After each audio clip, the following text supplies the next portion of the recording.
How's it, punters? Welcome back to Best Sports Betting, and today we're going to be taking a look at the Euro 2020 tournament. We're going to be giving our previews for outright winners for some of the first week of matches, some of the groups, and some golden boots and that sort of thing. Simon's going to join me as always. Simon, how have you been? I've been very well, Rob. Thanks. And I'm looking forward to previewing some international competition, especially with the Premier League wrapped up. So, Euro 2020 is going to be a great tournament, and I'm looking forward to it. It should be a cracker, and I think we'll start off with our tournament winner picks. We've got France as favourites. We've got England following them at 6.5. Then we've got Belgium, Germany, Spain, Italy, Portugal, and then it goes down to kind of also ran territory. Who have you picked for your outright winner? Yeah, well, it's been an interesting market to watch, actually, because it's been shaping up quite a bit, especially over the last few days. When the bookmakers originally posted the odds, probably about 6 weeks ago or even longer, England and Belgium were tied favourites, or England slightly ahead. And now I see France has pipped them a little bit. So the moment you have, on Betway at least, France at 5.45, England at 5.95, and then Belgium slightly behind them at 6.95. But yeah, I'm gonna go further down the pecking order here, and I really like Italy at 9.2. They're a really, really great side when it comes to international competition. They always seem to just really come into their own. So I think there's some good value there with Italy at that price. Yeah, I'm with you on Italy. I'm going to be backing them throughout the tournament. I think they're a solid side. They've been playing very well. They haven't been conceding too many goals, which I think is a big factor that you have to take into consideration, especially for these tournaments where the matches are going to be a bit tighter. Players, maybe not as up to kind of scratches as they were in the past for previous tournaments with Corona and whatnot, not having as much time to play together, etc. So I do like the Italians. I think the odds there are probably the best value. I think France have a really good shot at winning as well, but I can't back them at that price. England, I think England are overvalued as always. Yeah. Belgium, I think, are okay. Germany, I'm not interested in. Spain might have some value at the same price as Italy. What about Portugal, Simon? We had a chat about this earlier, and you did bring up Portugal, the 2016 winners, I think it was. Yeah, absolutely. So they won the most recent Euro competition, and obviously way down the betting order there. A lot of their players getting old. Ronaldo, still, obviously a fantastic player, not what he used to be. I can kind of understand that. I would not be surprised if they go far in this tournament. I mean, they do have the pedigree. I think just going back to Belgium that you mentioned earlier, I think so much rests on Kevin De Bruyne's fitness, because he was obviously injured in the match against Chelsea in the Champions League final, and I mean, he is just undoubtedly, I think, the best player in the world, and certainly the best player for Man City. So I think that's for Man City and for Belgium. So I think that a lot rests on him being fit. I think Belgium do have the best team on paper. They usually do, hey? They usually do, and they haven't had, I don't think, really enough time to really prove themselves. So I mean, look, Belgium, I think are rightfully right up there. I'll probably put them ahead of England. But yeah, I think that a lot will rest on Kevin De Bruyne there. But it's really interesting to see this market shape up, and with France as favourites, I agree. I think that's a little bit of a short price on them, but definitely have a very good chance as well. Right, and yeah, I don't see anyone outside of those kind of, I want to say those 6 sides winning, 6 maybe 7 sides winning. I don't think Netherlands, Denmark are going to have a shot. Croatia, the World Cup finalists, 34. I don't think they're going to have too much of a chance either. And then obviously right down at the bottom we have North Macedonia rather, at 500, which I think the bookmakers are ripping us off with that terrible price, to be honest. Finland, surprisingly, I would never have Finland priced the same as North Macedonia. I don't know what they're smoking there. Those are two quite different teams, but sure. But yeah, let's jump over to the first set of matches, and we've got Turkey taking on Italy in Rome in the first one. And we both have a fancy there. Yeah, I think. I mean, obviously, we just mentioned that we both favour Italy to win the tournament. I think there's some very good value in their odds, and I like them to win this match too. But instead of just getting with them on the match odds, I like them to win and under 2.5 goals, which you can get at Betway at odds of 2.84. International competitions generally, and I speak for World Cups here, Euros, they tend to be fewer goals than in league competition. There's a number of reasons for that. I think a lot of it comes down to the fact that these players don't get as much time to practice with one another, so they don't gel as well. Obviously, as the tournament moves on, that'll change. But I just think that in these early stages, especially, you're going to see a hell of a lot of 0-0s, 1-1s, 1-0s on either side. So I think unders is generally a good call. So Italy to win in under 2.5 at odds of 2.84, I think is quite a good price with Betway. And the bet that I've gone with is pretty similar to what you've got there. I've got Italy to win to 0, or Italy to win and both teams not to score. Basically the same thing. I'm backing the fact that Italy's going to win. They're going to shut out Turkey. Mancini's men, I think, have conceded something like 3 goals in 15 matches. So they're very much a defensive, mindset, kind of in a callback to the old days of Italian football, maybe like 20 years ago, almost something like that. So hopefully we're going to see a resurgence of that. I can't quite remember the Italian term for catenaccio. Is that the word I'm looking for? But there's an Italian word for the style of football. Yes. And very defensive. Sure. Yes, and hopefully that goes through in that game so that we can both pick up a win. I don't see Turkey beating Italy there at all. I mean, I would even bank Italy in any accumulated bets that I'm taking in that first week. Then on Friday actually, and then on Saturday we've got Wales versus Switzerland. I think that could be quite an interesting one. I'm not going to be having anything there. We've got Denmark, Finland, Belgium, Russia could be quite interesting. I think Belgium 1.7, there could be some value there. Yeah, well, Russia actually were a bit better than I imagined them to be in 2016, and I think they do have some good players. Look, Belgium is a team which, although I don't necessarily see a hell of a lot of value in the outright markets, I do fancy them. But I think, as I said, a lot will depend on Kevin De Bruyne and his fitness. But I think that one match that we should definitely preview, especially from our listeners' perspective, they'll want to hear about is England versus Croatia. The old World Cup semi-final. There we go. Yeah, and I don't like to back correct scores generally speaking, but I really like 1-1 in this one. 1-1. A 1-1 draw, yeah, okay. And you can get that at odds of 6.08 with Betway. I think, as I say, I mean, England always slightly overrated in international competition. A lot of punters in England, full stop, which means they get a lot of support, which obviously drives their odds shorter. So I think that Croatia will put up a good fight here, and I think a correct score 1-1 bet is the one for me. Yeah, it's a difficult one for me to call. I mean, they're playing in London. I think I might have a sneaky bet on England to win this one 1-0. I think this one's going to be going unders. I can see the correct score here without picking a team is going to be 6.0. So you'll get very good odds if you put England on top of that as well. That's where I'm going to go. I can't pick England outright. I think the 13 to 20 on offer or the 1.65 is just not very good. Croatia, I don't trust enough to get a result. Draw possibly. I mean, if I'm just looking at these odds, and you've got England at 1.65 and the draw at 3.75. So there's definitely some, bookmakers are seeing something over there. And I think a draw is a very, very possible outcome. Yeah, you'll find with these Euros and World Cup matches as well, you'll find that the draws are a lot closer to odds of 2-1 than you used to. You're used to seeing draws at about 3.5, 3.6, 3.7. You'll see a lot of draws closer to the 3 mark. So that when you can get a draw at sort of over 3.5, there's often a bit of value there. So you're going straight with the 1-1, or are you going to go with the draw? I'm going to go with the one. I'm going to take a bit of a gamble and go for a 1-1 draw at odds of just over 5-1 with Betway.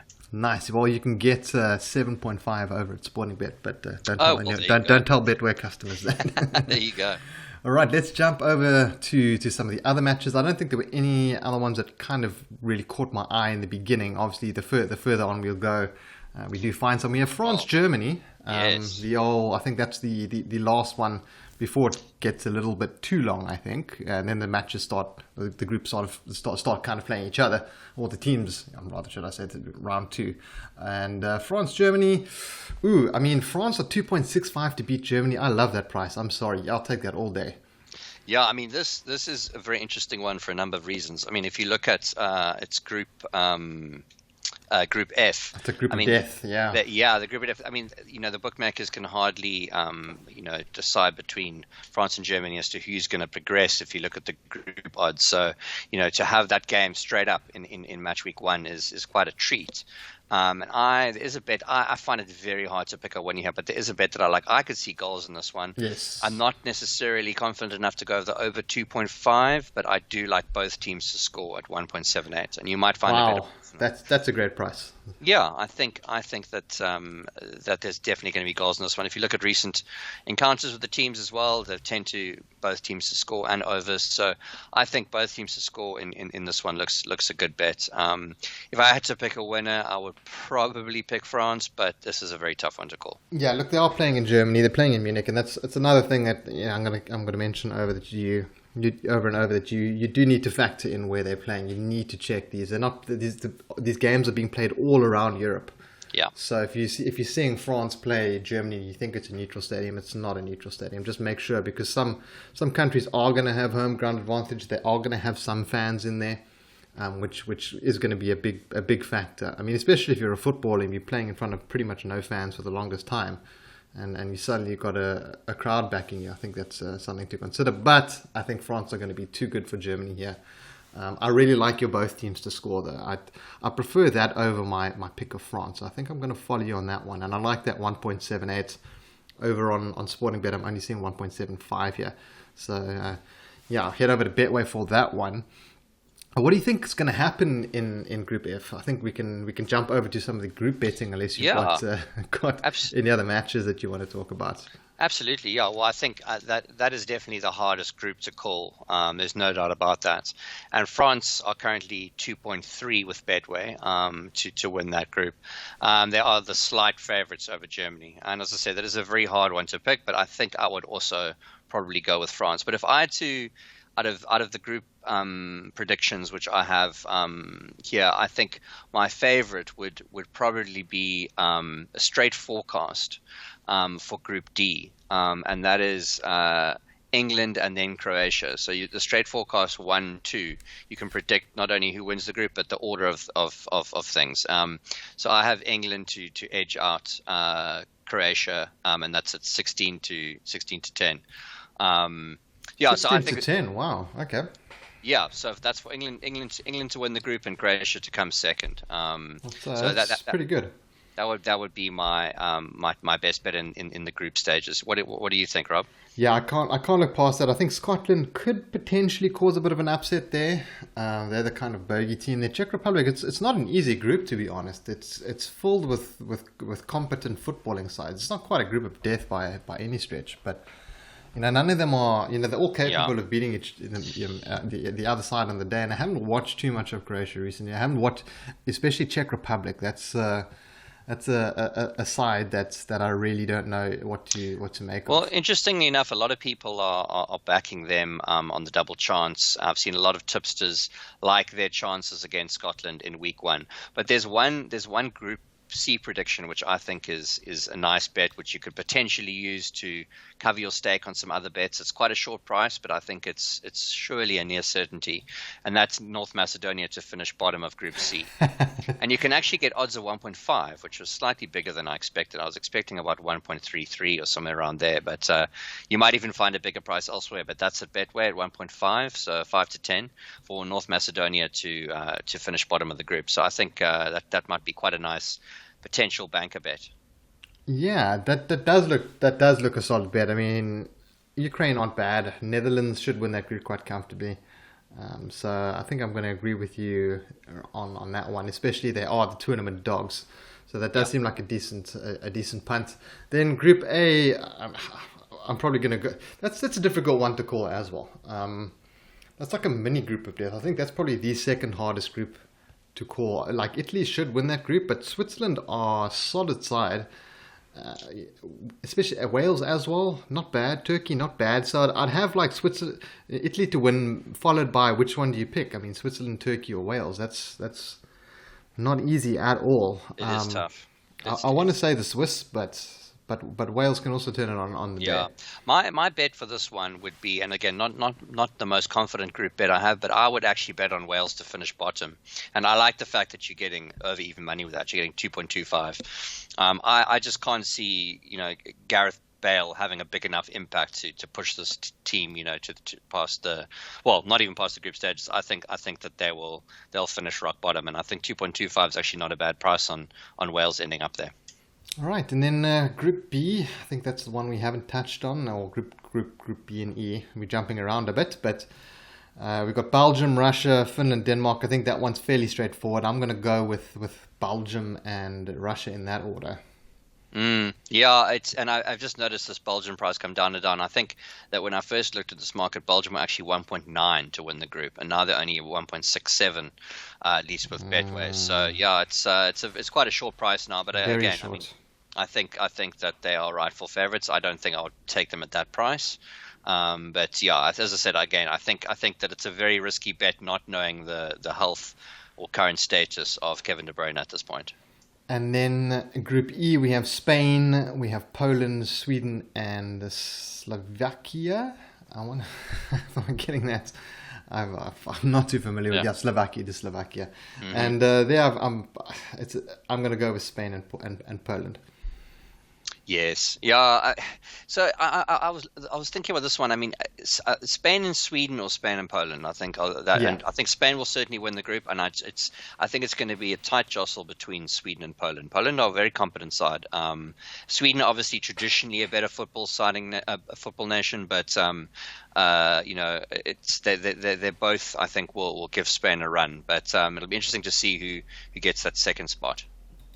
Awesome, and then let's jump over to, I think, what some pundits would be interested in, some golden boot betting. Who you fancy for the top scorer? And I'm going to look into my crystal ball, and I'm going to see Kevin De Bruyne in your mind. Would that be accurate? Do you fancy him? I mean, he's not exactly a striker, he's going to be missing some games. I don't think so. He generally, he scores goals for sure, but he's more of an assist player. So, I don't want to necessarily look at Harry Kane, but I think that he certainly has got a very good chance. I mean, I think that England. I don't necessarily think that they are. I think that they probably are slightly overvalued in this tournament, but I do think that they have a better side than they have in the past. I think players like Phil Foden and Mason Mount, I think, are going to make a huge difference to England this year. I think there's some really young, promising talent in this England side. So, but going back to the question you asked. I would probably go with Kane there. It kind of safe.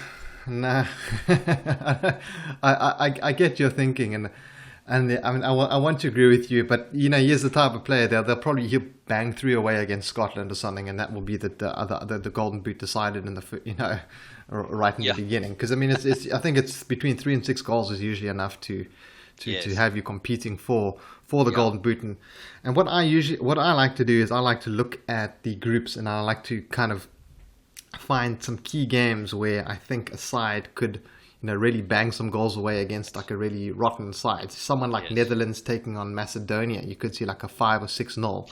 Also, you always need to look at players who take penalties as well. Yes. Generally speaking, and free kicks. So that's I think that's also part of the reason why Kane is so favoured there as well, is because he does tend to take those two. But interesting markets. It's always a fun one, I think. Yeah, I'm going with a bit of an outsider there. I'm going to go with Griezmann. For just I think there's some value there. Lukaku I can't take at that price. He's on form at the moment. He is playing very, very well. I just think the price is a little bit too short. Mbappe at 9, he's also once again not an out, and not someone who just bangs them away week in and week out like Kane. Benzema, I don't know why he's even up there. Yes, he plays well for his league side, but I can't remember when last he really performed. he's been favoured for so many tournaments and so many things as a contender for the Golden Boot, and he just never really gets there. Cristiano Ronaldo, 15. I mean, it's his last major tournament, I'm assuming, and unless he's going to make an appearance at the World Cup. But yeah, I just don't know if he has the weapons around him. And he's also in a terrible group for scoring goals. Exactly. Yeah. No, I think that's something you really need to look at. And of course, just remember that there's a very good chance that this goes into a dead heat in terms of your betting. So it might be a draw, in which case you'll get paid at, generally speaking, let's just always check the betting rules, but you'll get paid at a fraction of the odds if there's a draw. I mean, there might be some bookmakers who will avoid your bet if it's a draw. I don't think so, but generally you'll probably get paid out at dead heat. Which is basically your stake divided by the number of selections or the number of dead heat players, and then times by the odds. So you will get a much reduced payout there, which it's just nice to predict them. I'm not putting any serious money on any of these bets except for some of the match bets. And maybe week 2 once we've had a look at the teams. But I'm pretty excited about the tournament. I'm happy to have some international football. It's gonna be a nice break, especially with kind of Corona sort of, I don't want to say getting out of our lives, but slowly on its way out thanks to the vaccine. So hopefully this is gonna be a nice showcase, and we can get full stadiums next year, or partially full stadiums when the leagues resume. Are there any other betting markets where you've identified some value? I don't think so. I must say I really like the group bets, because I just think you can kind of you're not sort of written off after one game. Your bet can often keep riding for a little while. But other than the group, the group bets and those match day one bets, I think that's about it for me. Yeah, and the other nice thing about the group bets is the outright bets that you aren't locked into for too long. You're locked in just for the duration of the group phase, which is just a couple of games. Yes, it's gonna take place over a couple of weeks, but you're not gonna have to wait until the end of the tournament to pay it out. And if you're betting with a bookmaker that is going to wait until the end of the tournament to pay it out, I suggest you bet somewhere else, because that is something that does happen at some bookies. Guys will bet on these kind of outright markets that get resolved halfway through the tournament, and they have to wait until the end of the tournament. I think we used to have some experience of that when we were working for a UK brand back in the day. Yeah, it was a common complaint from punters. But yeah, that's it, guys. That's our Euro 2020. We both fancy Italy. Like I said, I do think France are going to win, but I think there's great value on Italy, and so that's where my big bets. Well, not my big. That's where my big fancy is, and Simon's following me with that one as well. And guys, thanks for tuning into this episode. Simon, best of luck with your Euro picks, and guys, we'll catch you in the next episode. Cheers.